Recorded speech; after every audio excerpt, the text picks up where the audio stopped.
Hello, everybody. It's the interview queen, Alicia Atout here, and I am so excited to be catching up with Ron Funches. Hello. Hi, Alicia. How are you doing, interview queen?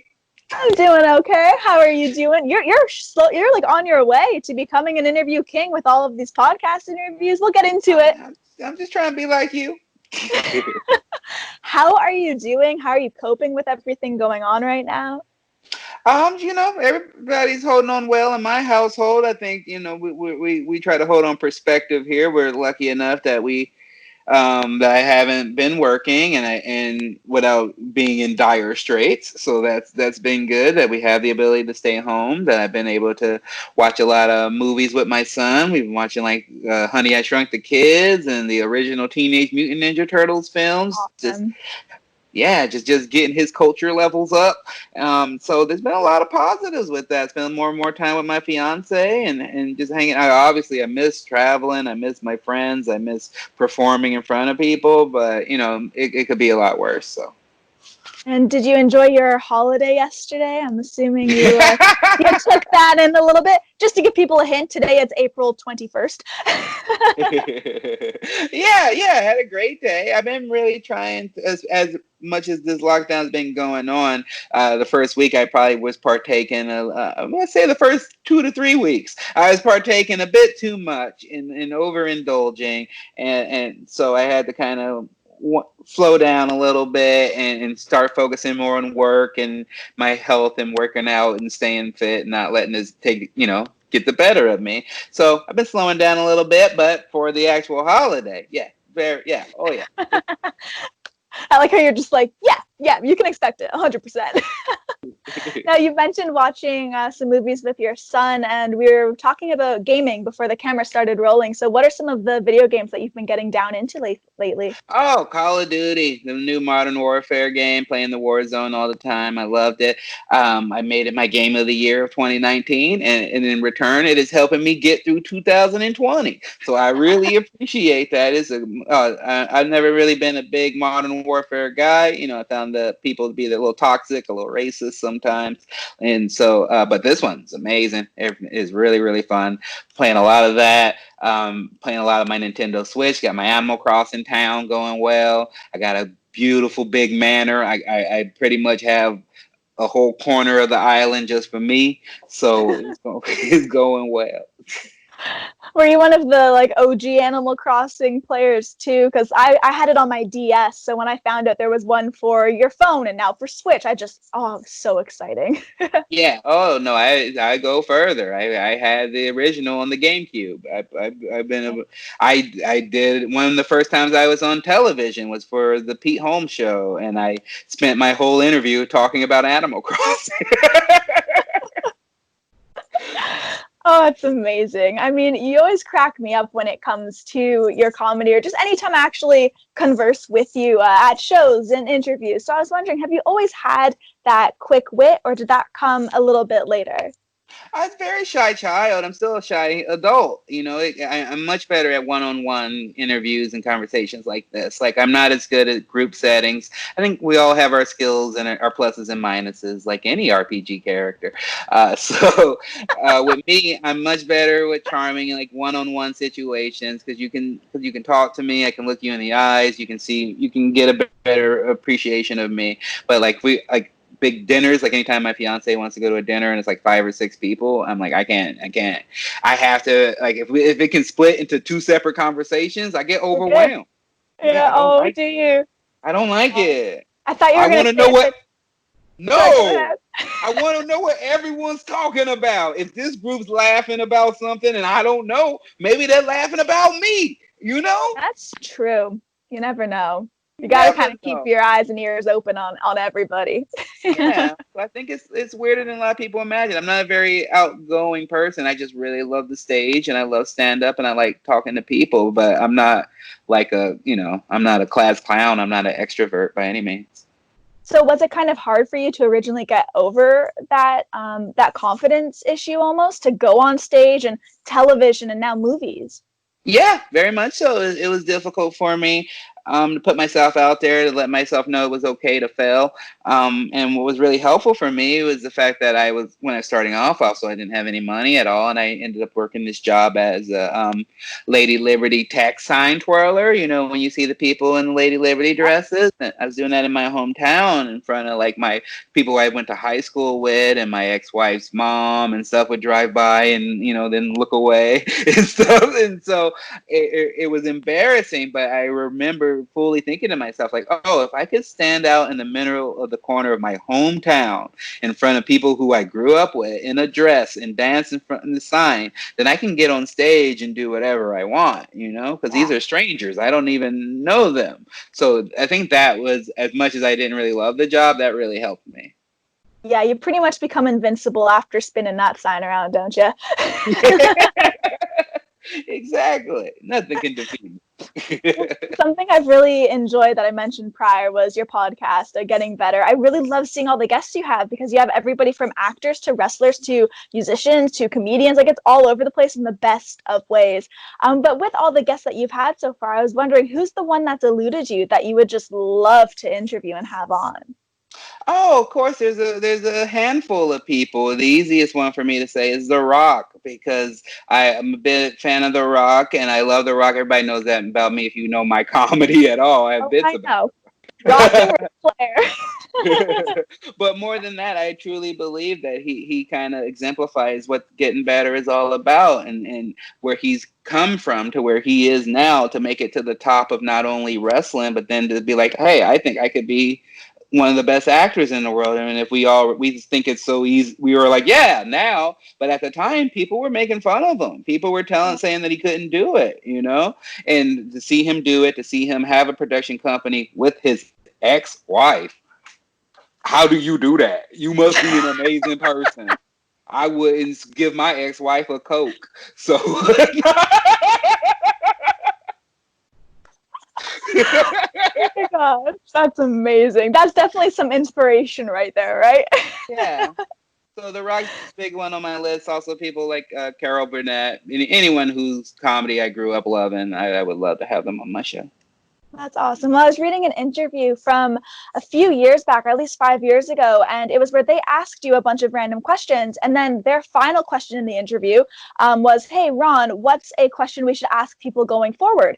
And the question that you mentioned was, which Super Mario power-up represents you? But they never asked it back to you, so I wanted to ask you your own question. Ron, which Super Mario power-up represents you? The boot in Super Mario 3 that the Goombas can live in and drive, because it's like I'm soft and stuff on the inside. But when I jump into my armor, when I get on stage, when I'm in my boot, I could just climb over piranha plants. I could jump over anything. I could fly a little bit. I'm invincible if I'm on stage and in my boot. But when I'm off stage, I'm just a little Goomba that could be stomped on. That's incredibly in depth. Like, you definitely thought about that a little bit. Yeah. Yeah. You're like, maybe. Well, I have to say, I've loved seeing you on shows with some of my favorite comedians, from Jimmy Carter to David Spade. I always get so psyched when I'm like, oh my gosh, yes, Ron's back on there.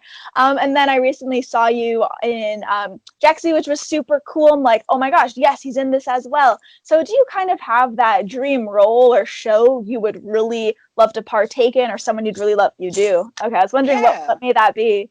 Multiple things. I mean, my dream role is the role that I played in life, is being a father, a single dad to a teenager with autism, and all the different joys and obstacles and funny things that have happened because of that. And so I've been working on that idea of a show for years, and hopefully that'll see the light of day at some point, because I think it's important when people come and see my stand-up and they hear me talk about my son. That's usually the best feedback that I get. I get from people who have members with autism in their family, or I've talked to people who have autism, and they love how I just represent it and talk about it and treat it with this sense of like, that is not special, that it's just a part of our life, and there's no pity party. And I want to do that with a television show and show what a good single black dad can be like, and I think that's not really seen on television.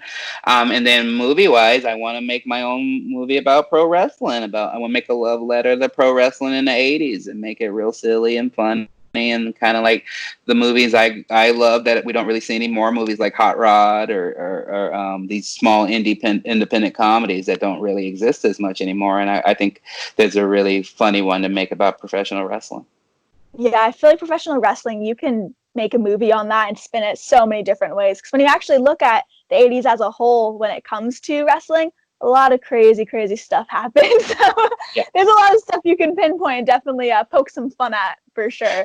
It's also a good time for casting and getting comedians, because we don't necessarily have the best bodies. And back then, you could just have any type of body and be a wrestler. So that's you can just get all your buddies on the movie.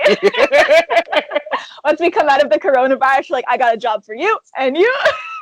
That's what we're working on. We gotta figure something out. Whether it comes to the television show or the movie you just mentioned, would you rather stay behind the scenes and stick to writing, producing, directing, or is it something you would actually like to partake in and be an actor in as well? Oh, I want acting, especially the one about me and my son. I want to be, that's me. I want to be that. Oh, awesome. The movie, I want to be in. I don't know necessarily if I want to be the main character, but I think I would like to be a very memorable character in that movie. So I just, whatever tells the best story, really. But I love acting. I love being in front of the camera. One thing I learned very quickly, because when I first moved to Hollywood, I had a job where I was writing on a show, Nick Kroll's show, The Kroll Show, and then I was also acting on a kids show at the same time. And I just learned very quickly. I like credit. I didn't like, I liked when people take my jokes and made them better, but I loved it even more when I was in front of the camera and I got credit for saying something. Right. That's just who I am. I'm not a person that's like, hey, here's my ideas, and then they go, oh, that person's funny. I'm like, no, I'm fucking funny. You are, Ron. I have to say, you definitely are. And I know how much you love wrestling. It is just such a huge passion of yours. So what would that dream gimmick be? Like, let's say for this 80s film you're directing, if you could be a character in it, what would be that dream gimmick? I thought about it a bit, but I think what I'd really like to do is something that kind of shows, like when in the 80s, like when you were a black wrestler, you only really had like 3 or 4 characters to choose from, right? You were a rapper, you were some savage from some land, or you were just non-threatening guy in a pink outfit or something, It's not much has changed, but a little bit. But so I want to do something that kind of like encompasses all those characters of like, this is what the black wrestler was in the 80s type of thing, and make it some type of fun character where it's like maybe he's some type of savage inside the ring, but he's like super, like he's a regular intelligent guy, kind of just like me outside the ring, and then he has to be like whoa, whoa, whoa, whoa, or whatever, It's probably racist, but it'd probably be funny. I have to say, whenever this comes to fruition, I cannot wait to watch it. I'm trying. I'm putting it out there in the universe. I'm excited. I just want to say thank you so much for taking the time to hop on here. I know we're in some crazy times, and even though you have a lot of free time, by no means does it have to be given away. So I appreciate you giving me some. It's always an absolute pleasure whenever I get to see you.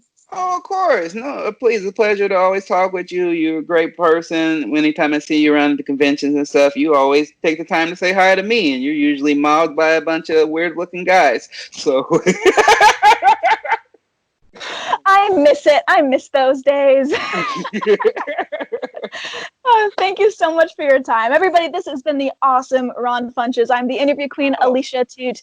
Be sure to check out aliciaatout.com for all exclusive interviews and features, and we'll see you next time. If I plug one more thing before we go? Be my guest. Please. I have a show coming out on Quibi, that new streaming platform. It'll be out May 25th. It's called Nice One. It's basically just like if you watch At Midnight or Lights Out with David Spade. It's a panel show where I bring 3 guests and we try to find the bright side of bad situations in the news and look at the positive and the negative that's going on all around us. So if you like that midnight, if you like me on that midnight, check it out. Quibi is free for like 90 days. So you don't even gotta, don't put no money on it. I'm not telling you to do that, but get the free 90 days. My show will be out May 25th. Nice one with Ron Funches. Please watch it because this is the first time I ever had my own show. And if people like it, they might give me another one.